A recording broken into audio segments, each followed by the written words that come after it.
Reka tugusuhuze twifurize byiza udukurikira umunsi ku wundi ku rubuga rwa Rwanda Burundi updates n'amakuru agezweho muri uyu mugoroba turi tariki 17 z'ukwezi kwa 9 2025 ni inkuru ebyiri zikomeye cyane twifuza kukugezaho zabere hano mu Rwanda.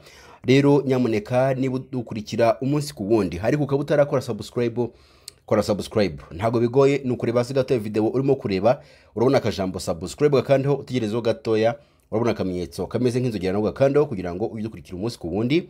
Namakuru rero arimo kuvugwa cyane asakajwe ku mbuga nkoranyambaga zigiye zitandukanye cyane kuri Twitter ndetse na Facebook, aho rero abantu benshi barimo baribaza ese ni gute umugabo ashobora kwitabaza undi mugabo agakwita umugore w'umwe muri bo mu buryo bubabaje cyane kugeza yitabye Imana. Siyo nkuru gusa tugufitiye n'inkuru ivuga ko umugabo n'umugore bakatiwe imyaka 4 turaje tubikubwire ese byagenze gute. Reka bari nayo nkuru duherayeho gatanu kuri gatanu kugira ngo usobanukirwe byinshi birimo kugenda bitangazwa kuri uyu munsi kuri uyu wa gatatu. Urukiko rwisumbuye rwa Muhanga rwahanishije Nyandwi Jean Damascene igifungo cy'imyaka 4 mu gihe umugore we witwa Mukanyemera Donatille yakatiwe igifungo cy'imyaka 4 isubitse. Bombi baciwe kandi ihazabu ya miliyoni 2 z'amafaranga y'u Rwanda kuri buri umwe ni mu isomwa ry'urubanza yabereye mu Ruhame mu kagari ka Rwinyana no murenge wa Bweramana mu karere ka Ruhango. Rero ahakorewe icyaha urukiko rwemeje ko Nyandwi Jean Damascene afungwa imyaka 4 agatanga n'ihazabu ya miliyoni 2 z'amafaranga y'u Rwanda. Urukiko rwemeje ko Mukanyemera Donatille we afungwa imyaka 4 isubitse, imyaka 2 mu gihe cy'umwaka umwe agatanga n'ihazabu ya miliyoni 2. Mwiburanisha ry'ubushize ubushinjacyaha bwari bwasabye ko Nyandwi Jean Damascene na Mukanyemera Donatille umugore we bahabwa igifungo cy'imyaka 10 kubera ko icyaha aba bombi bashinjwa gukora kijyanye no guteka ibiyobyabwenge byo mu bwoko bwa kanyanga kandi ko bamaze igihe bakora n'akazi ko kubicuruza. Ubushinjacyaha kandi buvuga ko ubwo Mukanyemera yabazwaga mu bugenzacyaha yemeye ko ari we ucanira kanyanga akanayengeza kugeza ihiye, ndetse ko hari n'abatangabuhamya bahuriza ku mvuga imwe yemeza ko basanzwe babikora cyangwa se uyu mugore n'umugabo we basanzwe bateka kanyanga.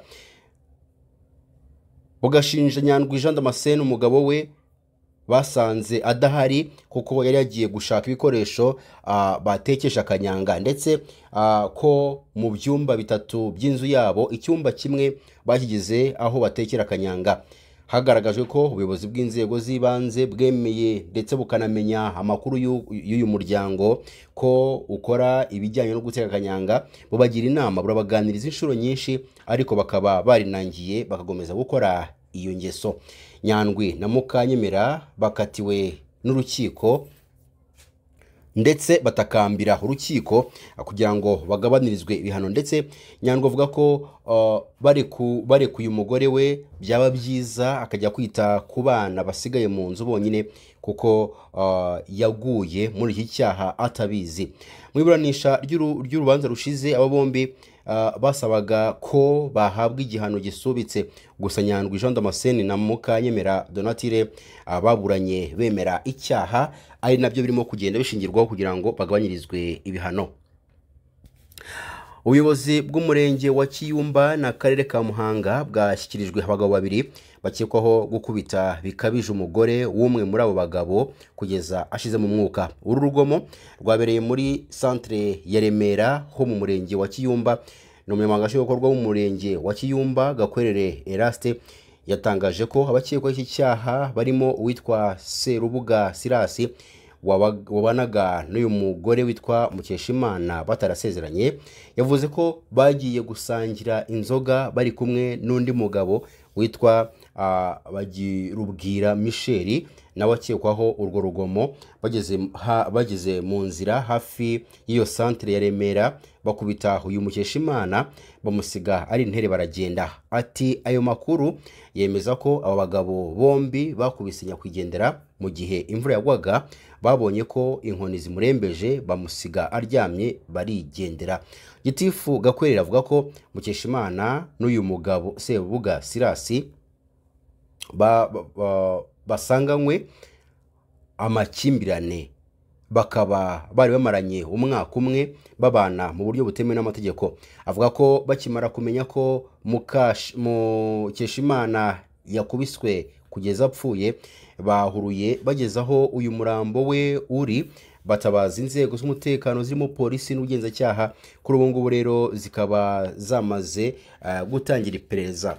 Naho ku yandi makuru twifuza kukugezaho, hakomeje kwibazwa ukuntu Umurundi Niyukuri Dieudonné uzwi ku izina rya Rabe yashutswe akemera kujya i Burundi, aho yageze ahita atabwa muri yombi n'inzego z'ubutasi bw'u Burundi, mu gihe yarazi neza ko amaze iminsi anenga ubutegetsi bwa CNDD-FDD ku mugaragaro mu biganiro yagiye yatanga kuri channel zitandukanye za YouTube nk'umusesenguzi. Amakuru mashya yaje kuba yamenyekana aremeza ko Rabe yashutswe n'uwiyita umukozi w'Imana wigize inshuti, bikarangira amugejeje ku butaka bw'u Burundi.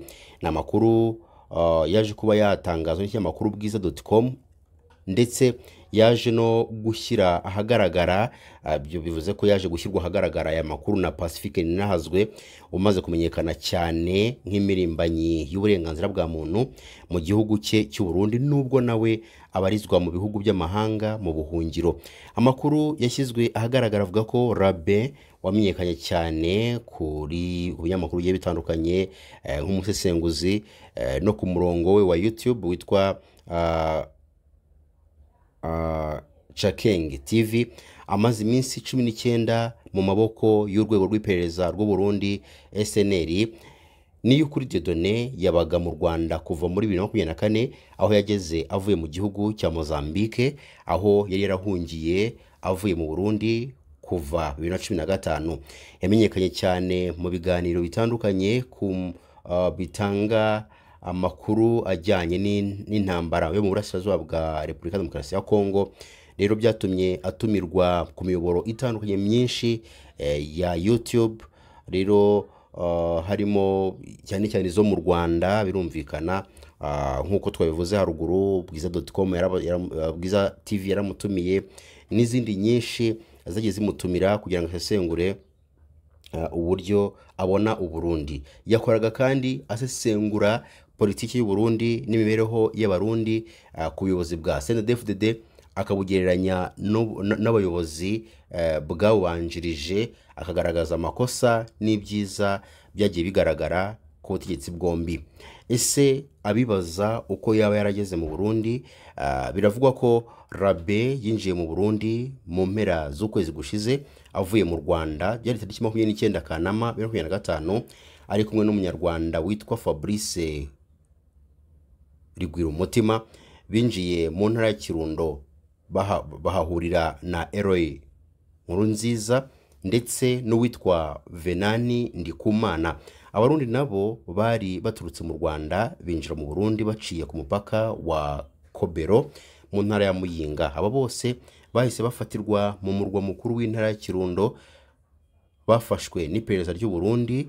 Imodoka ebyiri zaje zivuye mu Rwanda zirimo Jeep yirabura ifite plaque y'u Burundi HA 0832 hamwe n'imodoka yo mu bwoko bwa Toyota Vox, nazo zafashwe n'abashinzwe iperereza nk'uko Ninahazwe akomeza abyemeza.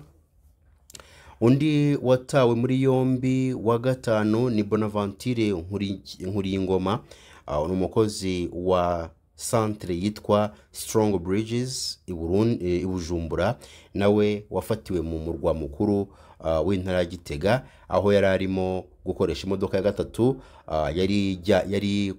yari kujyana mu Kirundo. Abo bose amakuru akomeza avuga ko bagambaniwe n'umukozi w'iperereza ry'u Burundi wari umaze iminsi abihishemo witwa Alexis Hajayandi. Uyu yarasanzwe aba muri Zambia, yitwa ko ari umukozi w'Imana, arangije yegira inshuti magara ya Rabe rero byageze aho uyu Alexis haje yandi aza mu Rwanda amara amezi aba mu rugo rwa Rabe. Bivugwa ko Rabe yari azi ko ari kumwe n'umuntu w'umuvandimwe, atazi ko ari kumwe na Maneko. Uyu niwe wateze umutego udasanzwe Rabe na bagenzi be bawugwamo, aho rero kugeza ubu ngubu nta muntu n'umwe wumva ukuntu Rabe yaba yaremeye kujya mu gihugu cy'u Burundi, azi neza ko akunda kuvuga mu buryo budasubirwaho imikorere itahwitse y'abayobozi